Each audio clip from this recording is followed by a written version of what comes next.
Hello అండి, welcome to profit master. దీంతో పాటు కొన్ని ఇండస్ట్రీస్ కూడా బాగా ఈ ఎల్పిజి షార్టేజ్ కారణంగా దెబ్బతింటున్నాయి. సో ఈ విధంగా ఇటువంటి వార్తలు అనేది రావడం చూస్తున్నాము.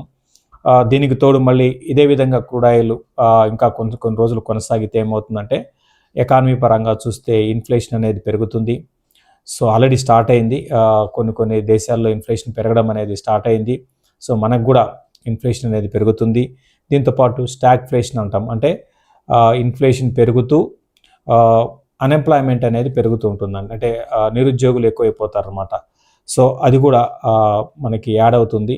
ఇవన్నీ కూడా ఏంటి అంటే ఒకదానికి సంబంధం అన్నమాట. అయితే ఇక్కడ ఇవన్నీ కూడా రివర్స్ కావాలి అంటే ఏంటి అంటే ఎంత త్వరగా యుద్ధం అనేది ముగిసిపోతే, వార్ అనేది ఆగిపోతే మళ్ళీ అంతా కూడా మళ్ళీ బ్యాక్ టు అన్ని నార్మల్గా రావడానికి టైం పడుతుంది అనుకోండి. బట్ స్లోగా అన్ని ఎకానమీలో మళ్ళీ అడ్జస్ట్మెంట్స్ అంటాము, ఇవన్నీ కూడా జరుగుతూ ఉంటాయి.